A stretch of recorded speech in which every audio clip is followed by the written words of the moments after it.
Another possible cover-up from the Chinese Communist Party. Shockwaves from a massive explosion reportedly leveled houses in China. Authorities claim there were no casualties, but residents say otherwise. Beijing works to quiet talk of the 1989 Tiananmen Square massacre. Hong Kong police raid the premises of a closed museum dedicated to honoring the massacre's victims. A Chinese man is sentenced to prison by a U.S. court for smuggling submarine technology from the U.S. to China. Chinese regulators are now clamping down on foreign brands. This time, it's winter jacket manufacturer Canada Goose hit with a $70,000 fine. And the online gaming industry also takes a hit. No new online games have been granted approval in China as authorities take aim at the sector.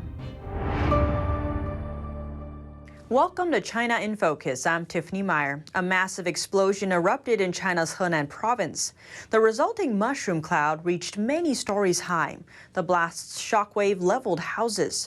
But Chinese authorities claim there are no casualties. NTD's Don Ma has more. Chinese authorities are accused of trying to cover up casualty numbers from a massive factory explosion in July. The incident occurred at an aluminum factory in China's Henan province. Online videos show the explosion reaching a height of about a dozen stories. The blast could be heard miles away, and the ensuing shockwave knocked over nearby houses. Chinese authorities claim there are no casualties resulting from the massive explosion, but a local to the area say at least 5 or 6 people died. We've distorted her voice to protect her identity. The shockwave from the explosion was very powerful. It knocked over people's houses. It crushed 5-6 people. Right now, the government doesn't allow any mention of the explosion. They want us to say it was because of the floods. The foundation of Miss Liu's house became loose in the explosion. She said living in the house was dangerous. The house is dangerous. Parts of our house have already been cracked. The crack is wide. The foundations have been moved. The township government found a third-party company to appraise the damage. The appraisal should be complete, but the compensation is not enough. We can't buy a single door or window with the compensation money they have paid us. Ms. Liu says that as of Friday, all residents were asked to leave her village. She suspects the authorities did not want the villagers to report the situation to investigative groups.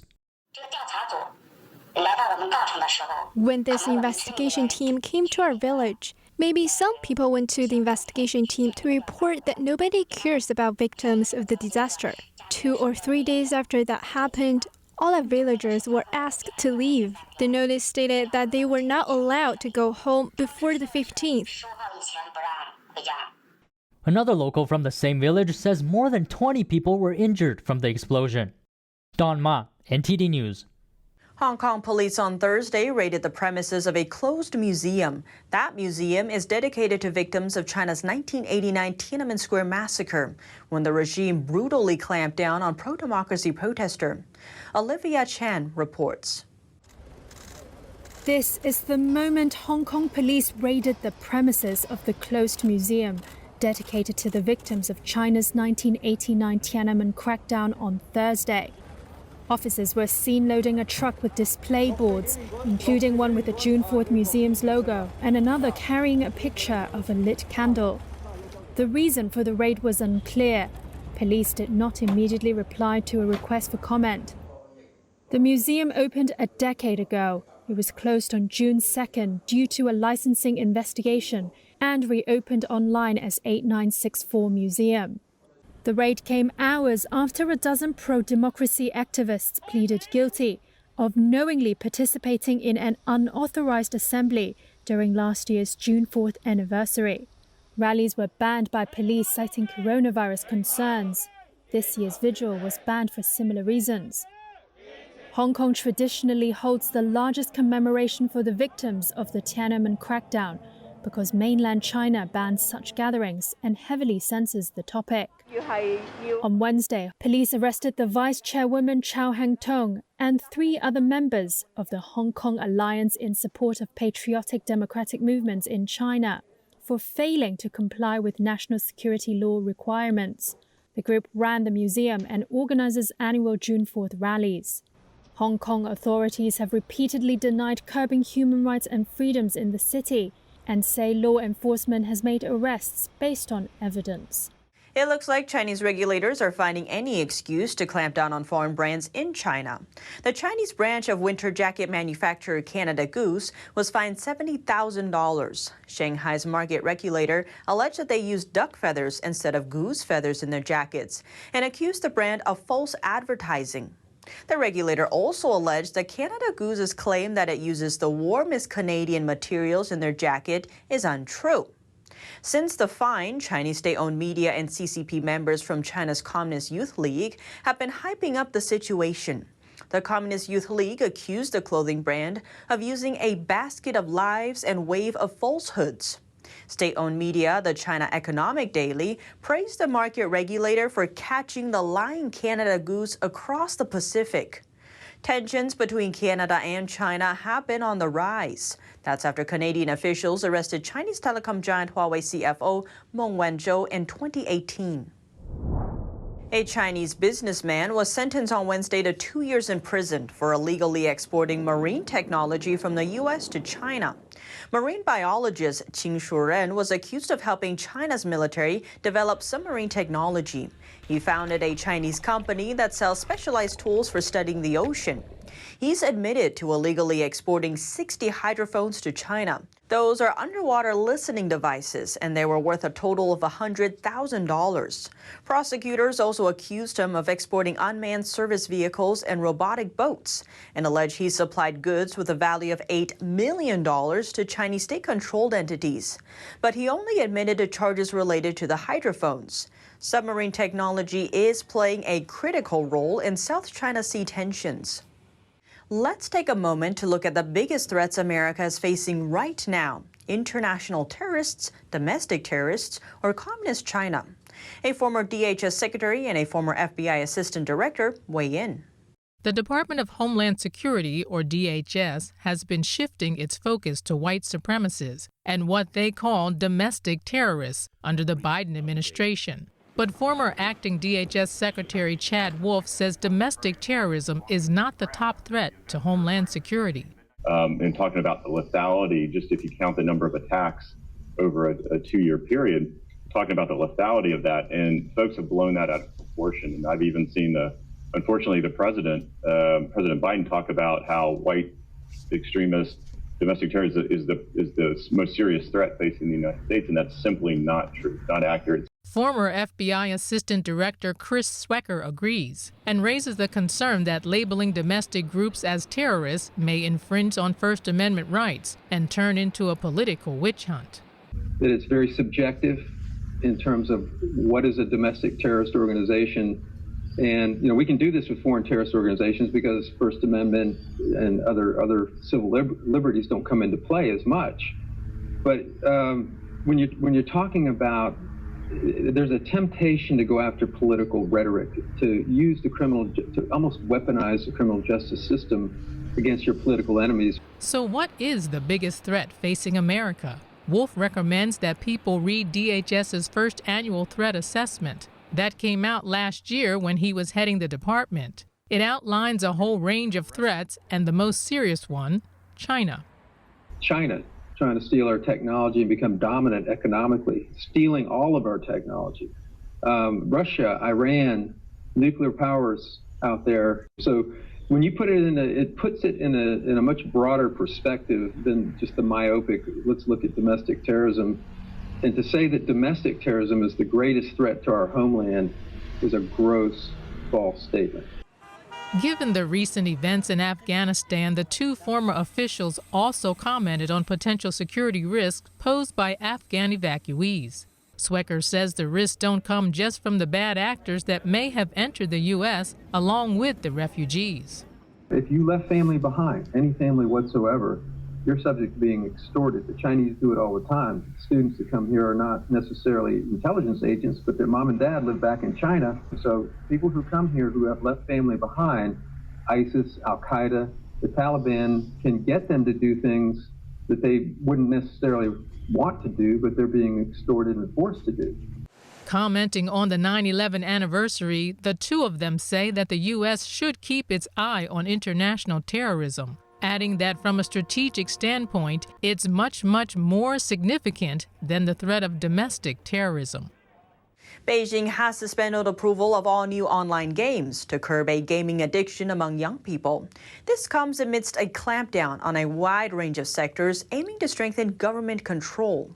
China has suspended approval for all new online games. That's according to a report in the South China Morning Post on Thursday. It's thought to be part of Beijing's bid to curb gaming addiction among young people. Citing sources with knowledge of the matter, the report said the decision was revealed at a meeting between Chinese authorities and industry giants Tencent and NetEase. Tencent declined to comment. NetEase did not immediately respond to a Reuters request for comment. China moved in August to ban under-18s from playing video games for more than 3 hours a week. It wants to curb a growing addiction to what it once described as spiritual opium. Chinese gaming and media stocks, including Tencent and NetEase, fell on Thursday, a day after authorities summoned them and other gaming firms to ensure they had implemented new rules for the sector.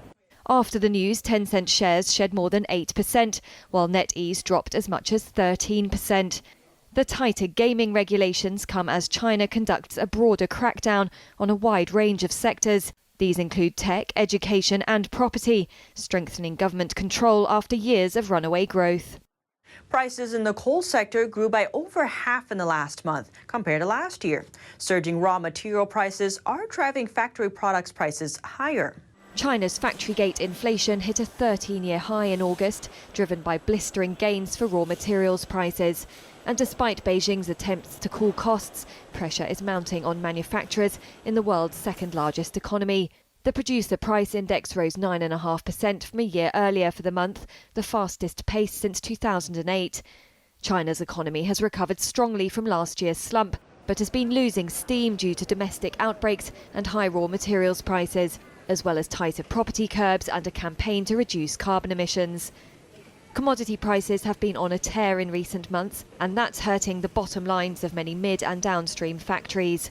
China's coal prices hit a record high this week over supply concerns, as major coal regions started fresh rounds of safety checks. Prices in the coal sector grew over 57% in August from a year earlier. Earnings at China's industrial firms have now slowed for 5 straight months. Some economists, though, expect coal and metal prices will likely drop back as construction activity falls amid restrictions on the sector. French automobile manufacturer Renault is in discussions to end its joint venture in China. The company builds vans with China's state-backed company Brilliance Auto. That's according to a Reuters source. Back in 2017, the two companies set up manufacturing operations in China's northern city of Shenyang with a focus on electric commercial vans. The Chinese market has proved difficult, and the pandemic made it even tougher. Renault stopped its main passenger car business in China last year, but soon started a new project. It announced a hybrid vehicle joint venture with a privately held multinational automotive company. The French company said in a statement that its business with Brilliance was still struggling, despite a transformation plan set out last June. Brilliance's parent company has defaulted on hundreds of millions of dollars of debt. And Chinese regulators have launched an investigation into the company's possible violations of disclosure laws. In a meeting on Thursday, Indonesia and Australia agreed to strengthen security ties. This comes after China imposed a new law in the South China Sea that requires foreign vessels to notify China before entering the region. Australia's foreign minister and defense minister met with their counterparts in Indonesia's capital. In regard to the South China Sea, Australian Foreign Minister Marise Payne says the two nations welcome a region that supports a level playing field based on rules and norms to ensure healthy competition rather than competition that risks sliding into instability or conflict. The Indonesian foreign minister says the two sides signed agreements on counter-terrorism, defense, and cybersecurity. They also discussed the possibility of joint military training exercises in Australia, as well as having Indonesian cadets attending Australian academies. This would be a historic first for the two nations. Another move toward military cooperation took place earlier this week. A former Filipino admiral was calling for a joint military exercise with Taiwan and Japan. The message comes as the communist regime continues stepping up aggression in the region, sending even more aircrafts flying through Taiwan's air defense zone. Taiwan has never joined in any military exercises in that region. That's because most countries don't recognize the self-ruled island as its own nation. They never invited Taiwan to join for fear of angering China. In the wake of the Japanese Prime Minister's decision to quit, the nation's lawmakers are preparing to choose a new leader, one who will enforce a tough policy on China. Last week, Prime Minister Yoshihide Suga announced he would not seek a second term. That's amid a steady decline in his approval ratings. The sudden decision has shaken up Japan's party leadership race and likely the national election due soon after. The ruling Liberal Democratic Party in Japan will choose a new leader near the end of September. And the new leader will become Japan's next prime minister. The leading candidates to succeed Suga include two former foreign ministers, Fumio Kishida and Taro Kono. Both of them have endorsed beefing up Japan's defenses, a move in response to China's aggressive military activities around Taiwan and Japan's southern islands. And some other candidates, Sanai Takachi, a former Internal Affairs and Communications Minister. She would become the first female prime minister in Japan, if successful. A former Defense Minister, Shigeru Ishiba, and lastly, Saiko Noda, a former Internal Affairs Minister. Whoever's at the helm, Japan's new administration is set to face difficult challenges, in no small part from Beijing. A rights group filed a complaint to German prosecutors this week, alleging that several fashion retailers may have profited from forced labor in China's cotton industry. The European Center for Constitutional and Human Rights accuses German brand Hugo Boss and others of abetting and profiting directly or indirectly from forced labor in the Xinjiang region. The filing aims to convince the federal attorney general to open an inquiry that its authors say could hold management of the retailers to account and make customers more aware of abuses in supply chains. Hugo Boss, in a statement, rejects the accusations. The United Nations cites what it says are credible reports that 1 million Muslims held in camps have been put to work in Xinjiang. China holds roughly 20% of the world's cotton market, and 85% of its cotton comes from Xinjiang. Thanks for watching, and see you next time.